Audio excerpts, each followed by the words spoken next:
How are we doing, everyone? We're in the last week of the NBA season. Hasn't been the best time to be a Bulls fan right now, but hey, you know what? The Bulls are going to be going to the playoffs, and that's something that hasn't been able to be said for 5 years now. And that in and of itself is a win. But either way, it is Wednesday. The Bulls have another game later this evening, taking on the Boston Celtics. And you guys know that every Wednesday I do a series where I rotate between featuring your Bulls hot takes and your would you rather scenarios. And in this week, we're going to be going over your Bulls Would You Rathers. So if you're new to the channel, feel free to enter your Bulls Would You Rathers or hot takes in the comments below or in the Discord. The link to the Discord can be found in the description. But with that said, let's get into these takes, shall we? So what's going on, everyone? You're listening to Bulls Central here.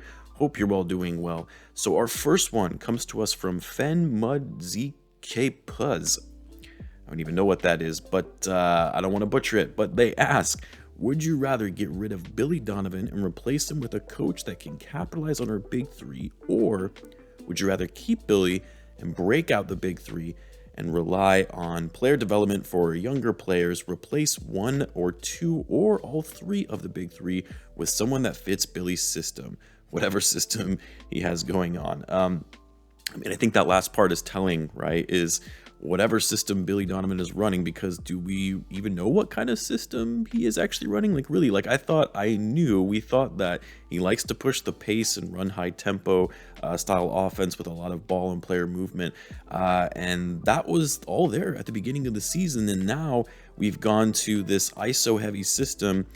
Even the team, is more or less healthy. Like, it's not all because Lonzo has been out, because they started going ISO heavy. Even when Lonzo was back in the lineup, they were still doing that. So I don't really know what we can consider to fit his system. Now, I definitely don't think it's a wise thing to do to break up the big three just to bring in some younger players that Donovan can develop or that fit his play style better, because that would be taking a step back from what the Bulls are trying to do in winning now with the talent that they have. I guess if I had to choose, it would be the first option in firing Billy Donovan and finding a coach that can get the most out of the big three. But even then, like, Billy Donovan is actually doing a good job at getting the most out of the big three. I think what he's struggling to do is adapting to the rest of the group, to the guys, and figuring out how all the pieces work together as a collective unit. Next, we've got Hoodie Shizno. Would you rather see the Celtics or the Heat in the first round? I would rather see either of these teams over the Sixers and Bucks. Between the Heat and the Celtics, I would prefer the Celtics, and it's for all the reasons I talked about in my video earlier this week on who the Bulls can potentially match up against in the playoffs. Like, as good as the Celtics have been, they're the hottest team in the league in the second half of the season anyway, but the Bulls match up better with them than a team like the Heat. And the Celtics still have a first-time inexperienced head coach compared to a veteran coach in Eric Spoelstra, who has outcoached Billy Donovan multiple times this season. Doesn't mean I think that the Bulls would beat the Heat. Like, if the Bulls play the way that they have been, yeah, they're still probably going to lose that series, but the Bulls at their best, I think, have a much better chance against a team like the Celtics than they do the Miami Heat. Next, we've got L Big Woo Wop 2324. Derrick Jones Jr. or Green as a backup four. This one is pretty easy to me. I think Javonte has shown to be a better backup four with more versatility on offense. Like, Javonte can actually shoot threes occasionally and can even create his own shot at times. I do like Derrick Jones Jr. a lot, though, and it still bothers me that he hasn't been getting a lot of playing time last night aside, but has effectively been out of the rotation since Patrick Williams has returned.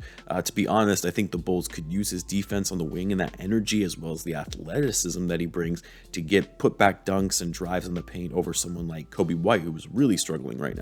But if I had to choose between the two, yeah, I'm going to take Javonte Green. Next, we've got Lawrence Taylor. Would you rather have Coby or another point/combo guard in the league, or perhaps a different type of player altogether? The fact of the matter is the Bulls already have another point combo guard in Dosunmu, who is, in my opinion, a more well-rounded player than someone like Coby White. So I would rather have a different type of player altogether, preferably a big, more specifically a four, because the Bulls have enough guards as it is and could use more size and depth in the front court, which I really have been saying all season, but that's not anything new.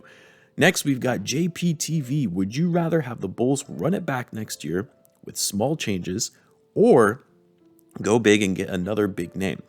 That's an interesting one. I don't know if you guys listened to the Bulls Talk podcast, but there was an episode last week, I believe it was with Casey Johnson and Rob Schaefer, where they were talking about the Bulls' struggles and how they can't imagine that the front office is going to run this team back. Like at a minimum, you would expect some changes to be made. Because although, yes, this roster is playoff worthy, they're not title contenders, and really never were despite the initial success. Now, as for your question on which I would rather have, I like the idea of going big and getting another big name as long as we're not talking about blowing up the entire roster, because this is still a good and talented roster. Not sure if Billy Donovan is the right man for the job, but it's still a good team, and it would be a mistake if after just one season with a revamped team, you just called it quits and started over. Like, no, you keep building and make the necessary adjustments where things need to be improved, primarily in the front court. Get a little more defense in the front court, get some sharpshooters to help space the floor. So I think running it back with some small changes is likely the way to go without making too many drastic changes. That being said, though, DeRozan is going to be 33 next season, Vucevic 32. He'll be on an expiring contract. Lavine is in the peak of his prime. I mean, you kind of have to start making moves pretty quickly with your win now window narrowing. So I guess I shouldn't say small changes, medium changes, but certainly not blowing up the roster, that's for sure. Now, I wanted to end it with a would you rather I had asked you guys, because I like to hear from you and see where your heads are at. And it was kind of a pick your poison type scenario, because I think we all don't want to see either of these teams in the playoffs. But I had asked, if it came down to the Bucks or the Sixers for the Bulls to face in a first round matchup, which team would you rather play? And I got a host of comments from a number of you saying it doesn't really matter, we would get destroyed either way, we would likely win one game if that against a team in the series.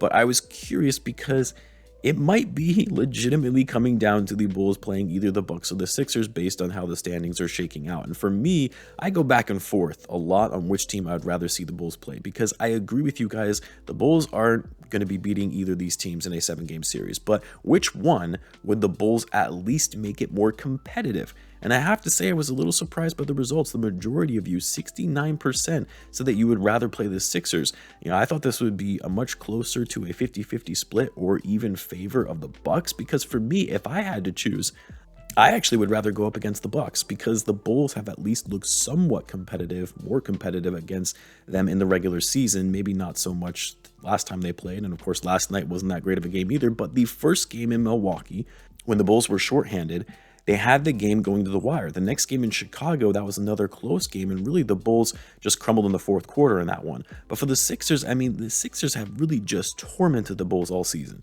Joel Embiid in particular. I just see a sweep more likely if the Bulls play the Sixers over the Bucks, where they could win a game or two. I guess it's kind of sad when we're talking about it in a way of between which of these teams are the Bulls most likely to win one game in a series against the Bucks or the Sixers, but that's where we're at this point. Anyway, guys, I'll end it there for this week. The Bulls have 3 more games left in the season: tonight against the Celtics, Friday against the Hornets, and then they'll close out the season on Sunday against the Timberwolves of Minnesota. Be sure to tune into the live chats for those games if you're interested. And of course, with the playoffs coming, be sure to subscribe to this channel as I do post daily Bulls content. Thanks again for tuning in, guys, and I will catch you in the next one.